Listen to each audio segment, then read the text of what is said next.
You know what I love about thrifting? You never know what you're going to find. For example, when I walked into my local thrift shop the other day, I had no idea that I would walk out with a hot dog cooking machine new in the box. Now, the big question is this thing even worth the $6 that I paid for it? Today, we're going to find out if this thing is a must or a bust. Hello and welcome to I Want to Cook. My name is Chef Matt, and yes, today we have another thrift store find. This one's wild. It is a hot dog toaster, and the idea is that it cooks both the hot dogs and the buns simultaneously in one device. This is made by the Nostalgia brand, and even new, I think these things are pretty cheap. They're only like $20 on Amazon, but again, I got this for far less because I found it at the thrift shop. So before we begin, let me give you a brief tour of this thing. It's pretty simple, and they call it a toaster, and it really is like a toaster. You've got a big handle that puts down both the hot dogs and the buns. You've got 5 different settings here for how much you want it to be cooked. And then there's a stop button that automatically stops the cooking.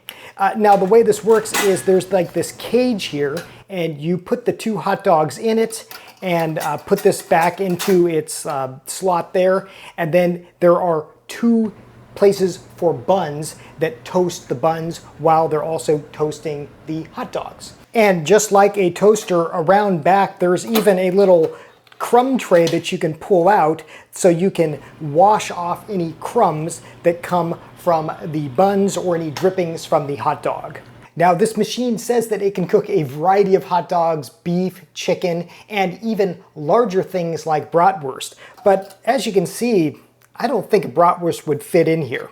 But what we're gonna do is I've got a beef hot dog. I'll put it in here.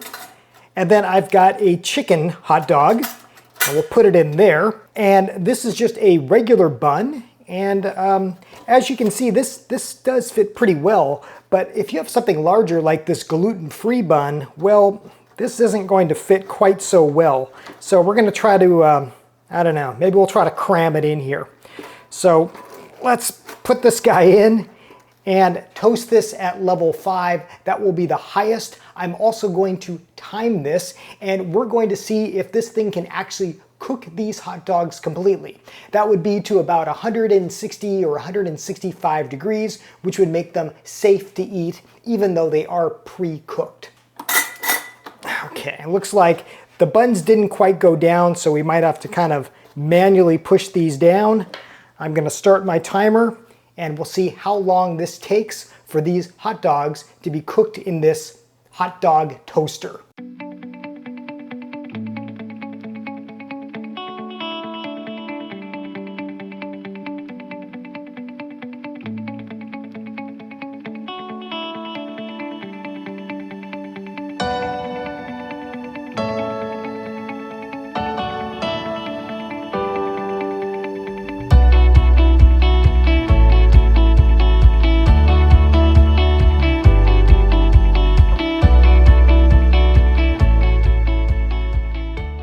Okay, so this thing stopped cooking after about 3 minutes on its highest setting. Let's see how these hot dogs look. And as you can see, even though it stopped, it didn't exactly raise them up. So we're gonna have to do this manually. I should also mention that this machine came with these like tongs to help extract the hot dogs, but I found them mainly useless. So let's lift this guy up. I think it kind of got jammed because of the buns, but well, the buns look actually pretty good. They're kind of toasted, but let's check the hot dogs. And again, we're looking for these to be cooked to 165 degrees. And this is the chicken hot dog, and it looks like it's only registering, well, about 110 degrees. So this thing is not fully cooked. Let's check the beef hot dog.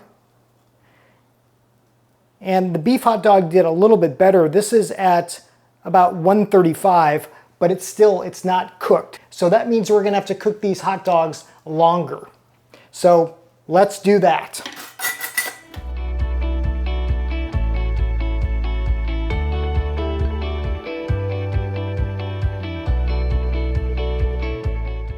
Okay, I've cooked these for another couple of minutes. I'm gonna hit this stop button so that they manually pop up, and let's see if these have come up to the proper temperature. So we'll check the beef one first, and again, we're looking for 165 degrees, and yes, this one has hit that mark, so this is safe to eat.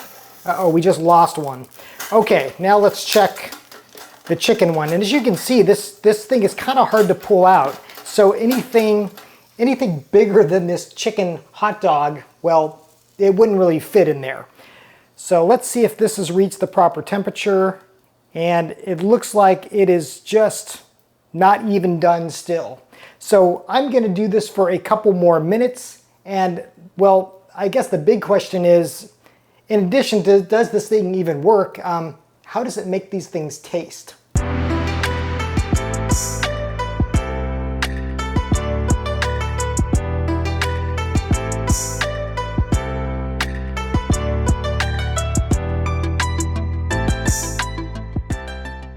Okay, it took some effort in both time and, well, finagling just to get this thing cooked, but we do have a hot dog here. I should note that I had to kind of finagle to get the dog out of the cage, but I finally got it out. It looks pretty toasty. I'm kind of a traditionalist, just mustard and onions for me. The bun also fell apart because it was too big for the apparatus. So kind of had to finagle it here, but let's see how the thing tastes. And it's fine. It's pretty good.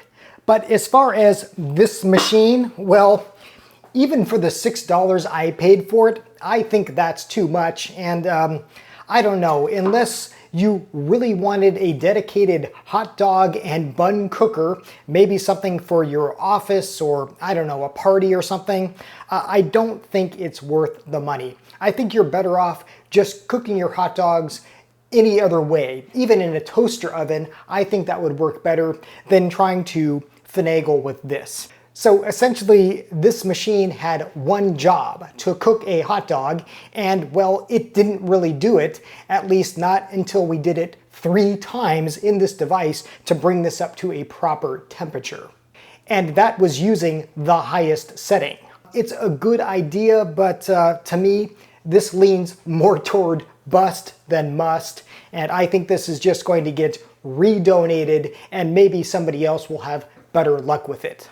Okay, trivia time. Last week I asked you to identify this thing, and several of you were absolutely on it. You identified this correctly. We had Butter Cookie 9595, LA Stoke, Doug Pitty 7144, and One Pan Man 9852 all correctly identify this as a torch. And it is often used to make creme brulee, for torching that sugar on top and getting it nice and crunchy. It's absolutely delicious. Hey, do you want a video on how to make creme brulee? I think that might be delicious. For this week's trivia, who's going to be the first to identify this thing? What could this odd thing be used for? If you know the answer or have a guess, put it in the comments below, and I will let you know what this thing is and what it's used for next week. Hey, as always, thank you for watching. Thank you for subscribing. Until next time, happy cooking. Now I'm gonna get back to cooking and eating some hot dogs, but probably not in this thing.